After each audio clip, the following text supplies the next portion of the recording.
Hey everyone, it's Tristan. Real quick before we dive in, the Center for Humane Technology is hiring. And we've talked about the Foundations of Humane Technology course on this podcast before. Well, now we're looking for a Humane Innovation Lead. This is a product management role that will serve a range of stakeholders and help support the emerging humane technology ecosystem, primarily through this new online course, Foundations of Humane Technology. To learn more, visit humanetech.com/careers. And with that, here we go.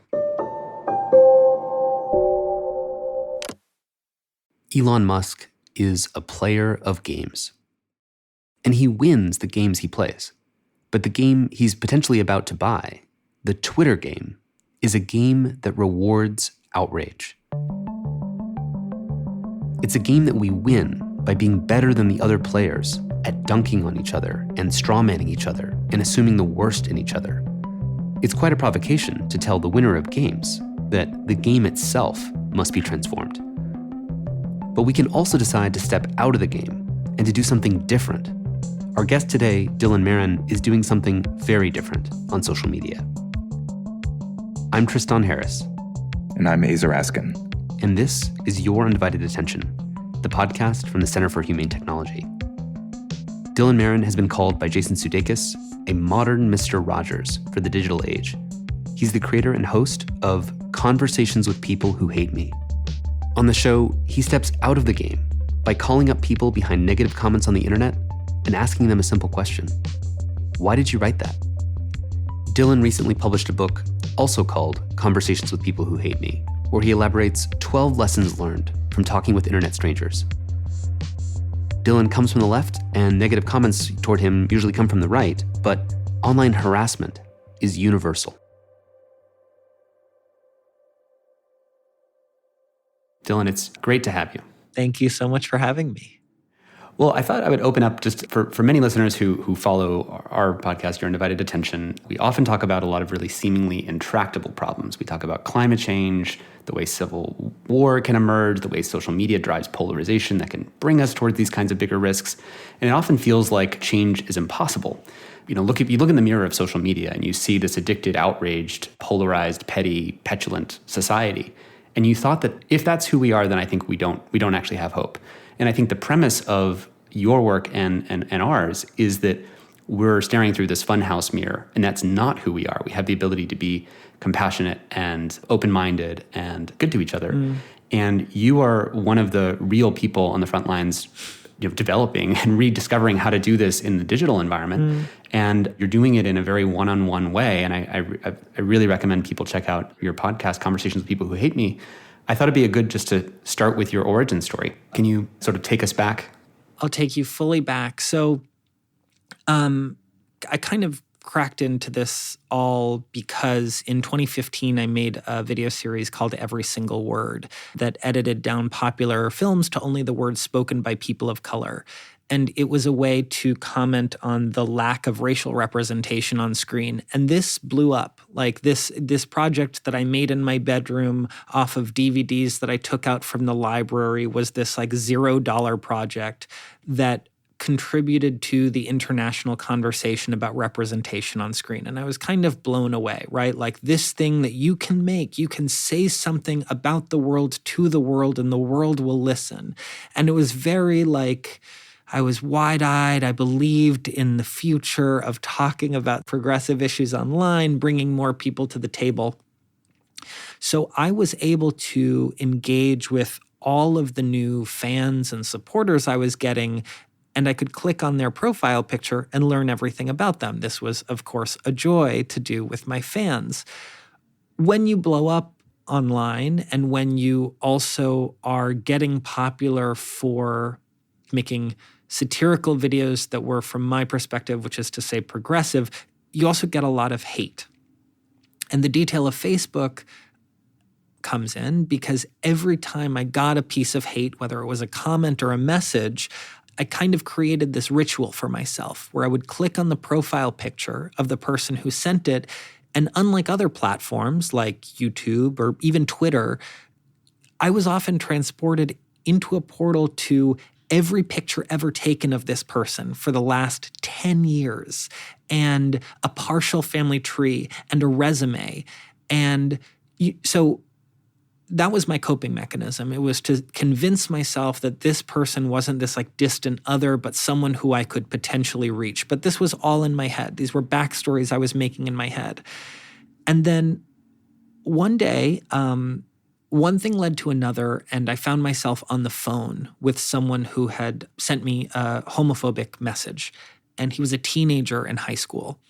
And on this phone call, I felt as if I was piercing the echo chamber, transcending the echo chamber, and kind of doing this incredibly subversive act of having a conversation with someone who the waves of the algorithms did not want me to actually have a conversation with.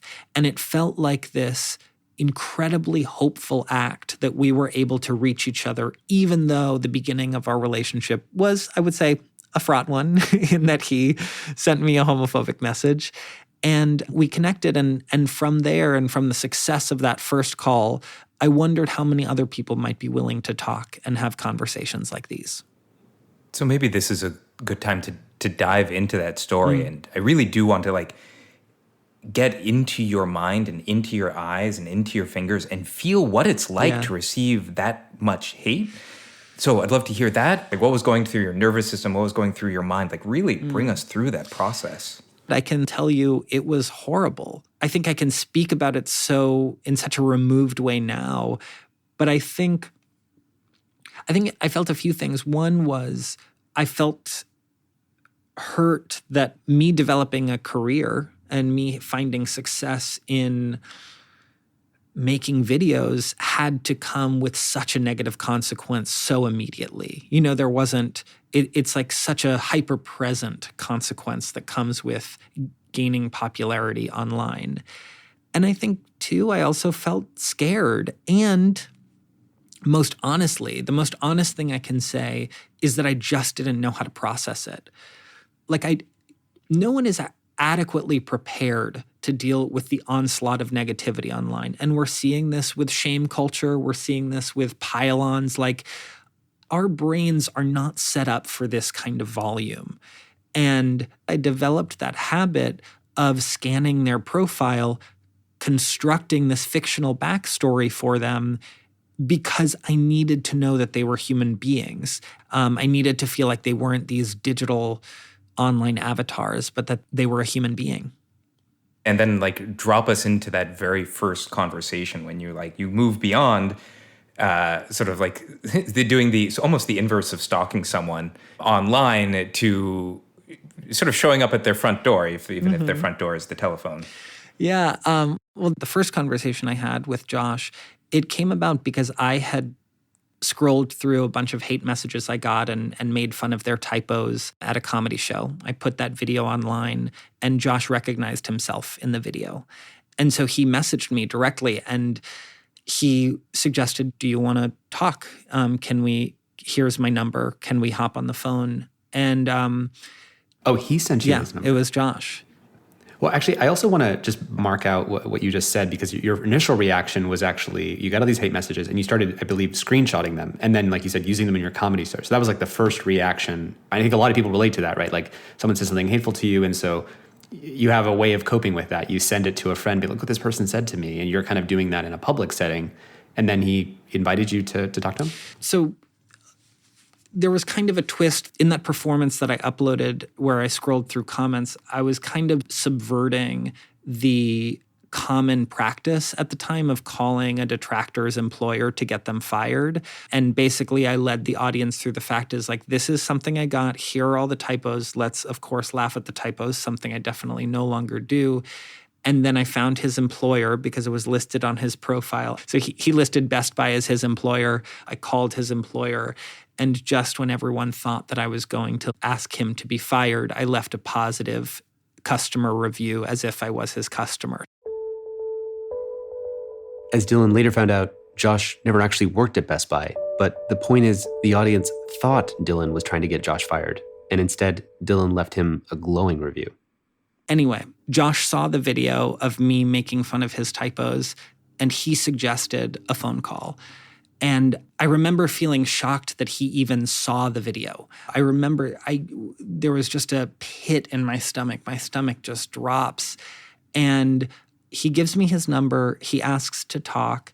And so we set a time to talk the very next day. And on this phone call, it felt like the logical next step of all the fictional backstories that I was creating. It felt like connecting with someone, and by connecting with him, I felt like I was looking the fear in the face and looking the negativity in the face and actively doing something to address it.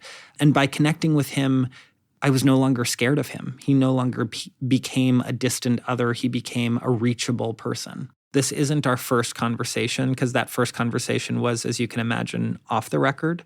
This was when we recorded a conversation for my podcast. It's helpful to know that too, right? Your first conversation was like an off the record, just like getting to know you. And then you asked him, hey, actually, could I record a conversation between us, just to sort of, and what was the instinct behind that? Well, I think I wanted to share it because it felt like I had stumbled on a bridge that wasn't on any maps, like no social media maps. No one told you that this bridge was possible.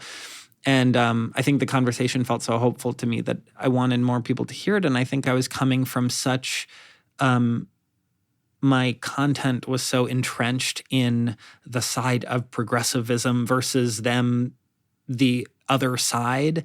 And I felt like I was hungry to try something new, to try something different, and connect with the people who I had been quote unquote battling in my videos. So now we're going to hear a clip from episode 2 of Conversations with People Who Hate Me, where Dylan is having his second conversation with Josh, but this time on the record. Hey, is this Josh? Hey, yeah, it is. How's your day going so far? It's good. How are you? Oh, I'm good. So, Josh, what inspired you to send that message to me? What sparked that first message? I was just angry about it all. It was just it was a buildup of all your multiple videos you made of stuff, and I just got mad. Can you remember what specific video I made that sparked that first message? Police brutality unboxing. Unboxing police brutality. Okay, so tell me a little about you. Well, my name is Josh. I'm 18 years old. I am currently a senior in high school, graduating in 2 weeks. Congratulations. Thank you very much. Yeah. How is high school for you? Am I allowed to use the HE double hockey stick word? Oh, yeah, you're allowed to. It was hell. Really? And it's still hell right now, even though it's only 2 weeks left. How have the last 4 years been hell? When you're different in any shape, form, or way, if you're not the quote-unquote popular girls, popular guys, football players, then you're not well-liked. And I'm a little bit chubbier than a lot of people, and people seem to judge me before they get to know me. Yeah, in high school, people seem to pick and choose who they like based on what you look like rather than who you are, because when you're in high school, it's all about perfection. If you get your clothes from Walmart, you're an outcast. If you don't have the hottest new clothes, you're an outcast. I'm a little bit bigger. I don't like to use the word fat, but I am a little bit bigger than a lot of my classmates, and they seem to judge me before they even got to know me. I've been called a fat ass. I don't know if I can say that. Yeah, you're allowed to. Okay. I've been called stupid, idiotic. I've been told nobody cares about me. Just yesterday, someone told me I was ugly as hell. I don't exactly know how ugly hell is, but I don't think it's pretty. Well, I mean, that's awful of them. I mean, I also just want to let you know, Josh, I was bullied in high school too.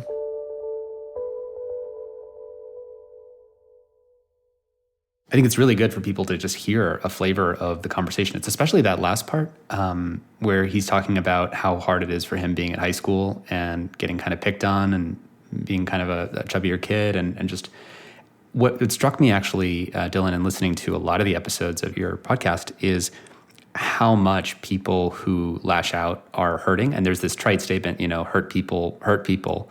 It's a cliche, but it just rang so true every episode of yours that I listened to. And then people would say maybe, well, then that's just human nature. Like if hurt people hurt people, then the internet is just a mirror of people's hurt. And so therefore the internet's not doing the hurting. It's not doing the harassment. It's just showing you how many people in your society, like a mirror, a neutral mirror, because we often, we talk about how that's not true, but you're on the front lines of really exploring this hate harassment machine that, we keep talking about, but you're really like in the experiencing of it and going into backstory. Tell us about that.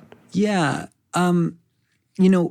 Hurt people is a concise, poetic phrase for a reason. I think you're right that it's true.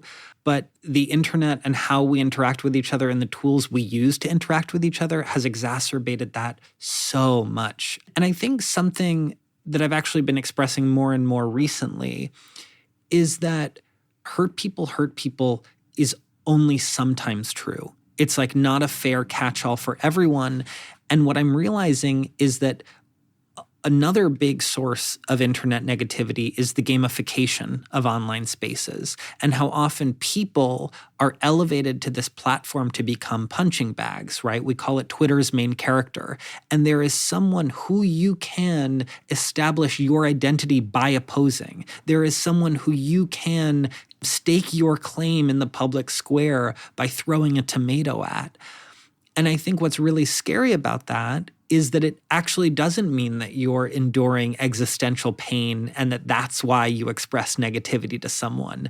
It's that we're dealing with gamification and the fact that some people are saying something negative because they can score points in the game of the internet. And also, I think there's just the ease we have to express things to each other. I can DM either of you or mention you, depending on, the nuances of that platform, if I have a fleeting thought about you. And I think what that means is like, there isn't a lot of time that we can put into this. So that's why, I think hurt people can be true, but it's not always an official diagnosis, because I've listened to many guests who weren't hurting, people who were just like, you annoyed me and I wanted to message you. I honestly didn't think you were ever going to see it. So. Yeah, when I hear hurt people, there's almost a consequentialist view or stance that can take. Yeah. And a mantra that we often return to on Your Undivided Attention is that awareness brings the opportunity for choice. And that if you're aware of that pattern, that lets you transcend it. And very much agree with what you're saying, that social media, our online environments, are tuned for us to be as trigger happy as possible, right? Maximize Completely. engagement, get the back and forth. It is robbing us in a way, or taking away our ability to have that pause, reflection space, to be aware and to choose.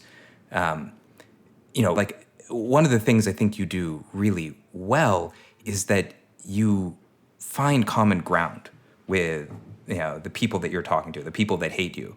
You were both bullied in high school, and all of a sudden you can connect, and you're connecting over him feeling like an outsider, and your experience of being an outsider in different ways connect to. And we're thinking, imagine if Twitter, as it detects you're typing something hateful or angry, reactive, it scans your Twitter profile, it scans their Twitter profile, and it finds all the places where you've liked the same thing or expressed a same interest. And it shows you actually how similar you are before you begin your attack. Just curious how you would respond. God, I mean, that would be great. I also think that common ground is a lovely thing when it happens, but I don't think it's necessary to connect with someone. Sometimes, or rather it is, but I think we need to expand what we even define as common ground. Because sometimes I'll say that the only common ground that I have with someone is that we agreed to be on the same phone call at the same time. And sometimes we have no disagreement, but I can still acknowledge that they're a human being and they're still acknowledging that I'm a human being, and we can still, I believe that curiosity can be common ground too. And so if I'm curious about you and you're curious about me, a crucial thing, that curiosity can't just go one way, then I think that something really profound can happen even if there's nothing that you disagree on. I love finding common ground with people when it's there. I don't think that's a prerequisite for success in a conversation. So if there were that tool that was able to do that, I think that would be amazing. And I think it would perhaps train us away from this bad habit of finding community with people who hate a thing that we hate and instead finding community with people who love a thing that we love. That was actually my first thought in thinking about your idea is that, well, great. So now it'll find all the shared pile-ons where we both piled on hate on the same people. Oh, look, you don't dislike each other. You just hate the same people. Completely. Right. Well, I mean, and that's why we have to look at the systemic nature of the game, as you said. It is the hate game. You are paid in more likes and followers the more clever you are at outgrouping your fellow human being. And the better and more clever and cynical and snarky you are, you get paid in more likes and followers. And I heard multiple people on your podcast reflect on this. Like there's a self-awareness, especially like later as people talk about it on retrospect. But I think what Aza is looking for is, okay, so we know the dynamics of this machine. Everybody knows the outrage machine, sorting for the fault lines of society, making it super efficient to see every inflammatory fault line at once. Fault line for profit machine equals doom scrolling for profit machine equals bad mental health for profit machine. And what we're interested in, though, is like, okay, how would you systemically turn this thing around into something that doesn't reward that thing? You are identifying these like micro processes between people, just like at a human scale, one at a time. And when you and I were at TED last week in Vancouver, you were talking about how you're swimming upstream, right? Yeah. And that there's this huge force of gravity that's pulling in the opposite direction. And I think Aza bringing up this idea of like, okay, let's start thinking about it. What would a computational nonviolent communication look like? I was like, well, I don't know. Let's see. What if we could find things where people have some shared background reference? So I just want to mention quickly the work of Arturo Bahar at Facebook back in the early 2009, 2010 days. There was a team at Facebook called the Compassion Team. When teenagers would tag another person in a photo and say like how bad they are or how awful, they're kind of harassing someone by tagging them in a photo. And if you wanted to be untagged, when teenagers try to message someone else to be untagged from a photo, they would often be unsuccessful. And so what they created was this report photo button that then led to a flow that they designed to start with the nonviolent communication practice. So first it would say, how did this photo make you feel? And the person would like literally select like, oh, like it made me feel sad, it made me feel angry, it made me feel embarrassed or ashamed. And then it would kind of construct a message to the person who posted the photo that was harassing that started with the feeling of that your photo made me feel this way. And it helped augment for a more successful outcome of the person taking down that photo because they're basing it on these principles. And I think what Aza is getting at with that example of Twitter is, hey, what if we were to take the places where we have common ground or common curiosity or common openness, and how do we just highlight that? Like what would it look like to sort of put you out of the job where actually you're not needed to do the thing you're doing anymore because Twitter is like automatically healing every fault line. So instead of a fault line for profit machine, it's a bridge for profit machine. It's a healing for profit machine. What would that look like from your perspective? I just have to start with a visual metaphor. There's this golf range here in New York City at a place called Chelsea Piers. And I don't know if you're familiar with it. Basically, it's a multi-story building. There's an entire wall missing. You go into your little pod and you golf, and the golf ball hits a net probably a few hundred feet away. So you feel like you're golfing, but a lot of people can golf on top of each other. And the box creates these blinders. You don't see who's beneath you. You don't see who's next to you. You don't see who's above you. So you have no idea how many people are golfing at that time. That, to me, is the psychology behind a pile-on, right? Like, a lot of times when people join a pile-on, I know this sounds wild, but it's not necessarily out of malice. It's out of lack of awareness of how many other people are saying this thing. Because sometimes it's helpful to offer support to someone who needs help. The tides shift so quickly where suddenly someone is being piled onto way more than they deserved. And so if we want to talk about implementation, I would say one very helpful tool would be a form of awareness of how many other people are in this conversation.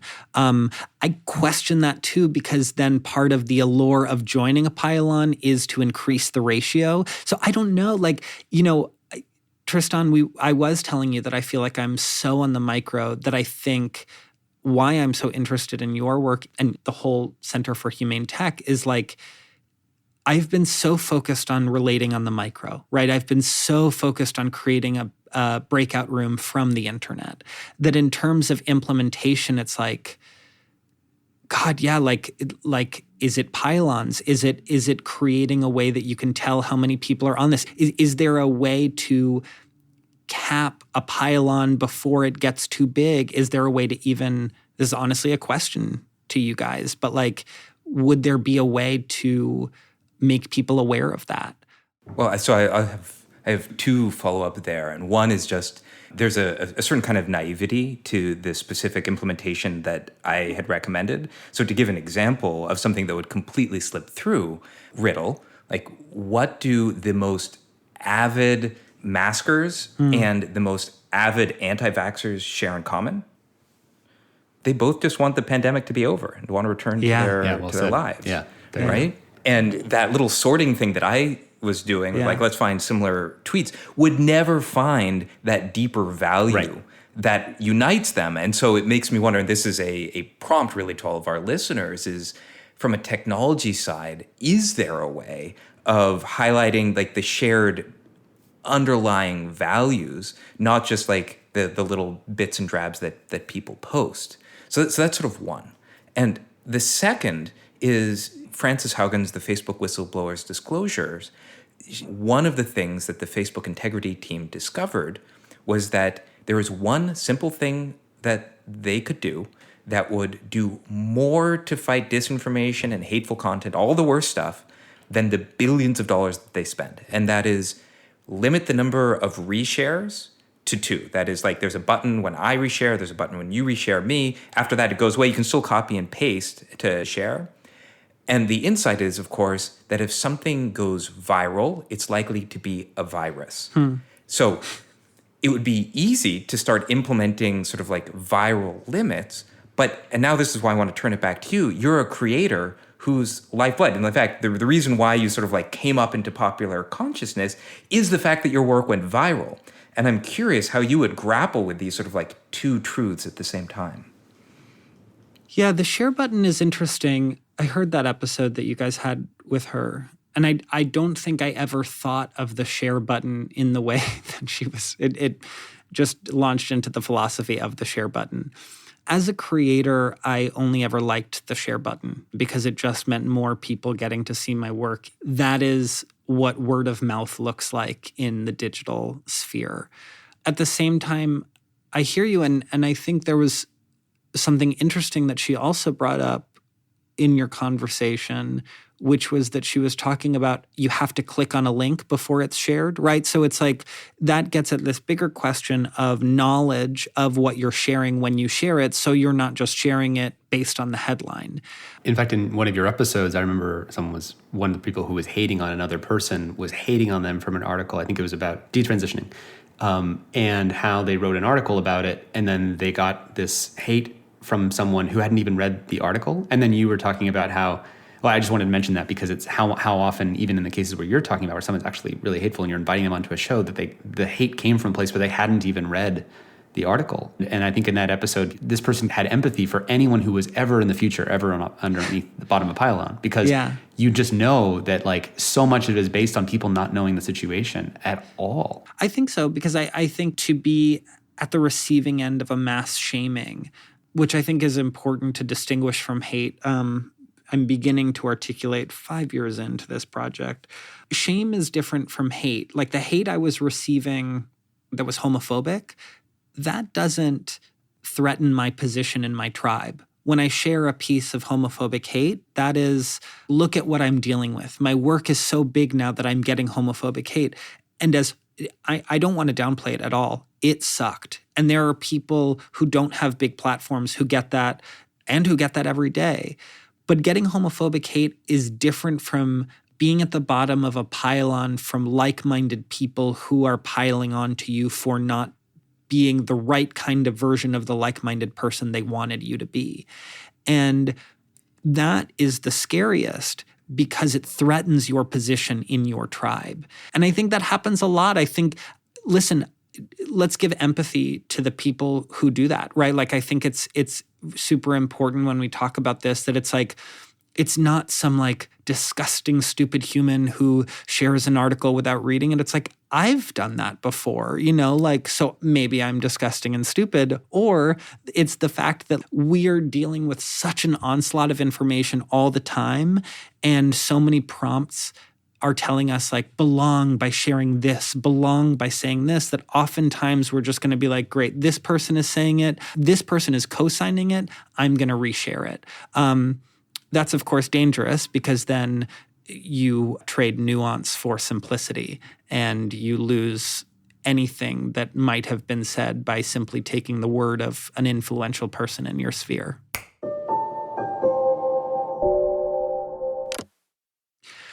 I just wanted to say you hit on something that I think about a lot with cancel culture, and I know that term means something different to so many people, so I call it shame culture, just so it's like destigmatized in people's minds. But I think that is, I think about that with shame culture a lot, because when you get into the nitty-gritty of all of these stories of shamings, the so-called cancel people, you actually find that usually the story is so complicated, right? You're like, oh, she said this thing. Sorry, wait, can you just explain to me why that was offensive? Okay, now you've explained to me why that was offensive. And who did she offend with that? Okay, so she offended this person. And so there are so many layers to the story that you just understandably are like, I do not have time for this. I cannot, I don't want to get into this. So just tell me, is she racist? Is she transphobic? Okay, great, done. That's all I need to know. That's what I'm going to +1, because you are understandably not on the side of racism, not on the side of transphobia. And so it's like this really dangerous mix of our lack of time that we have, our lack of space to engage in a complicated story, and how many stories we're getting thrown at us all the time, that we just want to engage in the shorthand, and often the shorthand doesn't do justice to the nuances of the story. I think there's even another dynamic going on, which sort of preconditions all of us towards this reactivity and seeing the worst or the simplest version of other people's stories. And that is, we all walk around the world with some kind of trauma. And on social media, whatever the worst thing you've ever clicked on becomes your world. So if you're like, Asian American, and you're scrolling online and you see a video of somebody like harassing an Asian American, you're probably going to look at that, click on it, respond to it. And what does Twitter do? It shows you more of those things. Yeah. And so you start to see like an infinite feed of examples of the thing that re-traumatizes you. And that's not just true for like Asian Americans, this is true for every different type of trauma. So this is like a kind of trauma inflation. Like all of society is getting sort of inflamed because we're being shown the worst thing we've ever clicked on, unique to each one of us, that thing that'll activate. And then it's even worse because we're coming from two different realities. Like, I have seen the thing that traumatizes me over and over again, but you haven't seen it because you've been clicking on other things. So when I start talking about it being, this is the worst thing, like this, I have an infinite amount of like first person experience showing me that this thing is happening. You're like, well, you're clearly an idiot because I've lived around the world and I'm getting this other thing, so I can't trust your reality. And now we end up in this like increasingly schism-fractioned like global psychosis. And that's also, in the left and the right? Like the right accuses the left of being oversensitive to homophobia, racism, or whatever. And first of all, those things exist. And then the second is, if you click on some of those things and you get this infinite reinforcement, you get this such a huge sort of overwhelming evidence of this thing that you know to be true, and you're also traumatized by it. So then when this person says that's not a real issue or you're overreacting because they haven't seen that in their feed or they just think that you're overreacting, it's like even more offensive that they would even question it. But similarly on the right, when you're like, oh, people on the right are never harassed by people on the left because you haven't seen those examples. Where there's people on the right, see infinite examples of people on the right who get harassed like violently by people on the left at flipping tables and BLM riots or whatever the thing is, right? And so I think that it's so critical what Asa said. There's two pieces of that. The first is that trauma inflation. The second is the deflation of empathy. So we have one line that's going up where we are tighter and tighter trigger, and the second is that we have less and less empathy or a reality check that thing is even happening for that other person. And that's why I think we haven't even appraised of this mass looting trance that we have, this spell that we have all been under. And until we can name collectively and hold that and stabilize an awareness of that thing, that trauma inflation, empathy deflation, is one of many effects that we've been kind of highlighting on the show and broadly. I just think we can't get out of this. We need a immune system for these effects. I sound like I'm beating one single drum, but the best way I know how to do this is to bring people into conversation with each other. This is one of those things that's funny. When I spoke at TED in 2018, the day after I spoke, someone was like, have you thought about how you're going to scale this up? And, it's like the most tech-based question.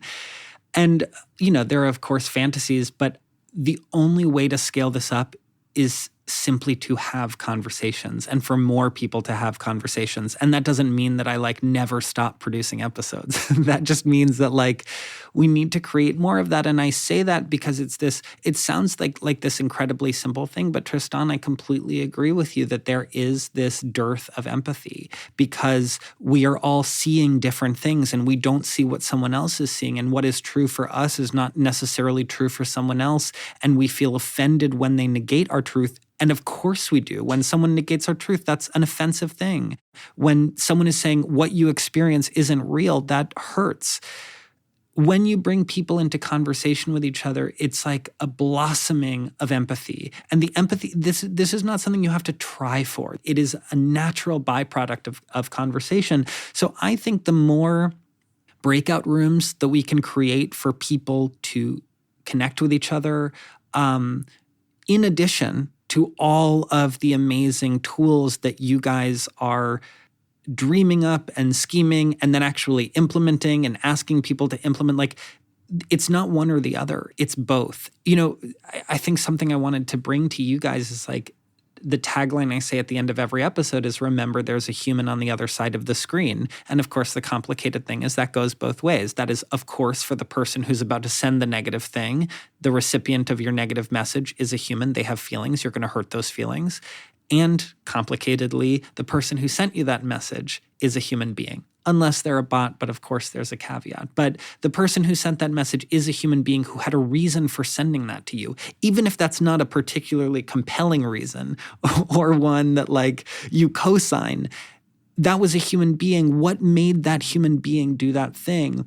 And so the more ways we can infuse that idea into the public square, the more we can show not mirrors, but windows of humanity to each other, the better. Technology is always putting choices on life's menu. The interface, the icons, the colors. There's a like button, there's a retweet button, there's a react button. You can choose an emotion or emoji you want to add to that message that the person sent. There's a kind of menu that is orchestrated by the technology and the screens that are put in front of us.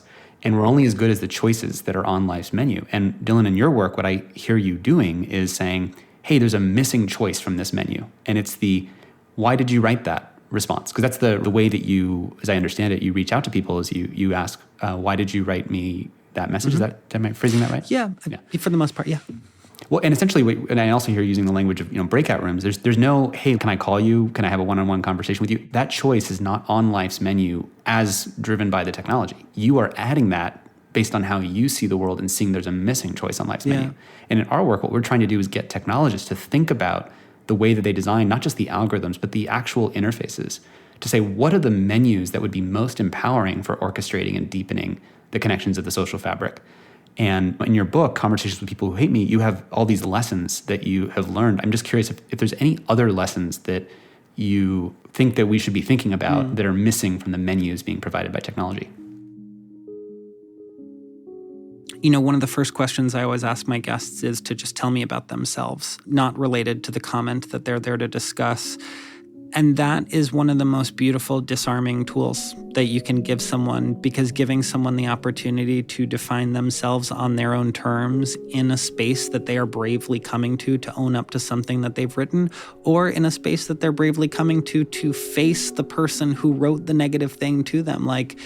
Everyone wants to define themselves. Everyone wants to define themselves. That's one of the few generalizations I'm comfortable making. You know, like we like defining ourselves on our own terms, whether that means putting an American flag emoji in your bio or your pronouns in your bio or the activism that you support. Like people want to plant their flag in the digital landscape and in the physical landscape too. The biggest takeaway, and I think the one that most people quote back to me, maybe because it's alliterative, but perhaps because they resonate with it, is this idea that empathy is not endorsement. This was actually a mantra I created for myself because I felt like I was walking this tightrope over a cultural canyon as I was empathizing with people who I really disagreed with, right? And this is something that my tribe says is like not that cool. This was 2017 when this started, so resist was the word in the public square, and I wasn't sure if I was transgressing by not resisting well enough, but I found myself empathizing with my guests. I felt for them, and again, I said this earlier, but the empathy I felt from my guests was not something I tried for. It was a natural byproduct of speaking to someone. And so I created the mantra, empathy is not endorsement, for myself as a way to keep going, as a way to say, like, push towards that, walk towards the empathy. And that doesn't mean I'm co-signing the most harmful ideologies. It just means I'm seeing someone as a human being. Another thing that I took away, and I share this in the book, is that debate is a sport. A lot of people mistake my show for a debate show. And I think what that betrays, because I've said many times that it's not a debate show, but I think what that betrays is the debate is the only word we have for conversation across difference. So we only know that to engage with someone that we disagree with, we must fight them. But I don't think debate works, and I think debate can be a really amazing practice to sharpen talking points, but it's really not about like the beauty of listening. And so I always try and steer my conversations away from debate. And you know, the other thing I think is relevant is something I encountered over and over again, which I started to call like the makeover illusion. I think we are so deluded by thinking that change happens with a vicious clapback tweet, that change happens the nastier we are to someone, that change should happen fast, that if we demand an apology from someone, we should get it as soon as we demand it. But change is this incredibly slow process that happens over time. It doesn't happen in the course of a single phone call. It just does not. It happens over time. I was able to see that once in a 2-part episode series I did, that someone who was really resistant in one episode, I spoke to him again 4 months later, and he really changed his tune. But it's like all we can ever hope for is to plant the seed in someone's mind, the seed of a new consideration, the seed of a new idea. And we also have to release ourselves from thinking that we are the ones that have to water it too. You know, like we can plant a seed and we can say, you got to tend to it because I'm not going to be able to walk with you through it. So I think avoiding debate, walking towards empathy, and also accepting that change is a really long process that doesn't happen as instantaneously as we'd like to believe it does. So, Dylan, I'd love to know from you, what is one thing that you know that others don't that gives you hope? I can share with you something that I see from my vantage point of also being the producer of this podcast, which is that 95% of people that I invite onto my show are incredibly resistant to engage in conversation and scared. And then the vast majority of them, I would almost hazard to say all of them, at the end, say that wasn't as bad as I thought it was. I was so nervous and my nerves faded away. And I want to share that because I think We have a lot of tools at our disposal to mitigate awkwardness. We have a lot of tools at our disposal to distance ourselves from people. There is an app that I can log on to and I can get food in 15 minutes. You name it. The tech industry has created it so that I don't actually have to interact with someone. And so I think it's understandable that people are reticent to connect with each other because I don't think we're given as strong of tools to connect with each other. But conversation and connection is this thing that is understandably scary. And once you rip the Band-Aid off, it's just not as terrifying.